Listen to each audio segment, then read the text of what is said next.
everyone, welcome again to our educational channel. If you're still new to my channel, then I request you to kindly subscribe my channel, and after subscribing do not forget to hit the bell icon. Bell icon को hit करना मत भूलिएगा ताकि आपको मेरे सारे notifications on time मिलते रहें.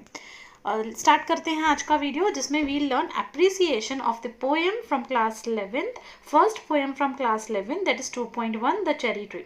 इसके पहले मैंने पोएम्स सारे 11th के एक्सप्लेन किए हुए हैं जिसका लिंक मैंने डिस्क्रिप्शन बॉक्स में दिया हुआ है. ग्रामर सेक्शन और राइटिंग स्किल सेक्शन भी मोस्टली कवर हो चुका है, उसका भी लिंक मैंने डिस्क्रिप्शन बॉक्स में दिया हुआ है. हम एप्रिसिएशन आज से कवर करेंगे. जितने भी आपको पोएम्स है सबका एप्रिसिएशन लिखेंगे. सब एप्रिसिएशन 4 मार्क्स का होता है और ये सारे पॉइंट्स एप्रिसिएशन में आपको कवर करने होते हैं. पोएम को एप्रिशिएट करना होता है आपको और ये सारे पॉइंट्स आपको कवर करने होते हैं. पैराग्राफ फॉर्मेट में एप्रिसिएशन लिखा जाता है और मैंने आपके लिए बहुत ही इजी एप्रिसिएशन दिया हुआ है जिसको मैं आपको एक्सप्लेन करूंगी और आपके पास स्क्रीनशॉट लेके स्टोर करके रख सकते हैं और ड्यूरिंग एग्जाम आप रेफर कर सकते हैं. About the poem, about the poet and about the title of the poem. और थीम कैसा है पोएम का हम एप्रिसिएशन में वो लिखेंगे. पोएटिक स्टाइल क्या यूज़ किया है पोएट ने, और लैंग्वेज कैसा, इजी लैंग्वेज यूज़ किया है कि डिफ़िकल्ट लैंग्वेज यूज़ किया है पोएम में. पोएटिक डिवाइसेस मतलब फिगर्स ऑफ स्पीच कौन से यूज़ किए हैं पोएट ने. देन स्पेशल फीचर्स क्या है पोएम के, मैसेज और क्या वैल्यूज़ या क्या मॉरल्स मिलते हैं, और आपका ओपिनियन पोएट के बारे पोएम के बारे में क्या है, ये सब आपको लिखना है इस एप्रिसिएशन में. ठीक है, तो स्टार्ट करते हैं. एप्रिसिएशन जो है वो पैराग्राफ फॉर्म में आपको लिखना रहता है.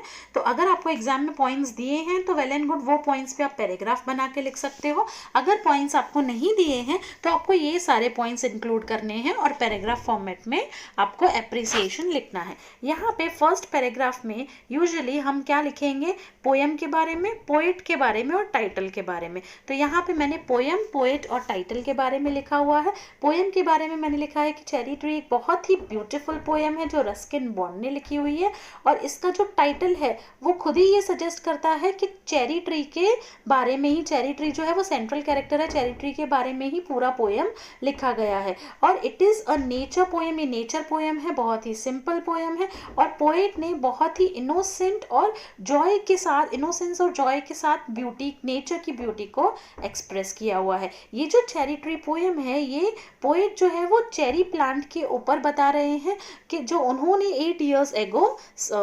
प्लांट करना स्टार्ट किया था. 8 साल पहले उसको सीड दिया हुआ था, उस चेरी ट्री का सीड दिया हुआ था. ठीक है, बोया हुआ था. द स्टाइल और लैंग्वेज कैसा यूज़ किया है, सिंपल और ल्यूसिड, मतलब सिंपल लैंग्वेज है.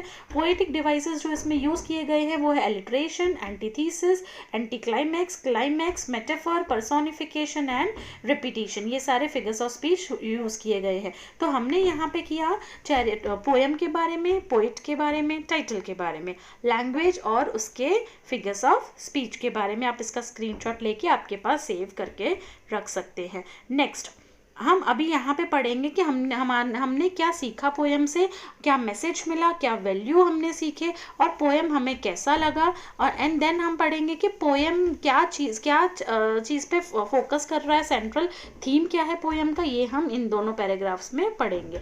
तो यहाँ पे लिखा गया है कि पोएम का जो सेंट्रल थीम है वो क्या है, importance and beauty of trees. Importance and beauty of, poet ये हाईलाइट करते हैं इस पोएम के थ्रू कि जो वो चेरी ट्री है उसको भी जीने का बहुत ज़्यादा उम्मीद था और ये जो प्लांट है फाइनली ट्रांसफॉर्म हो रहा है चेरी ट्री में इतने ज़्यादा फ्लावर्स के साथ, इतने ज़्यादा इंतज़ार के बाद. ठीक है, तो पोएट उससे बहुत ज़्यादा खुश है. सेंट्रल थीम क्या है इस पोएम का, इस पोएम का सेंट्रल थीम है importance and beauty of trees. ठीक है, अब इस पोएम से हमें मैसेज क्या मिल रहा है, इस पोएम से हमें मैसेज मिल रहा है कि हमें ट्रीज प्लांट करने चाहिए और उनके फ्रूट्स इंजॉय करने चाहिए. ये भी हाईलाइट करता है ये पोएम के ट्रीज का इम्पोर्टेंस हमारे सराउंडिंग्स में क्या है.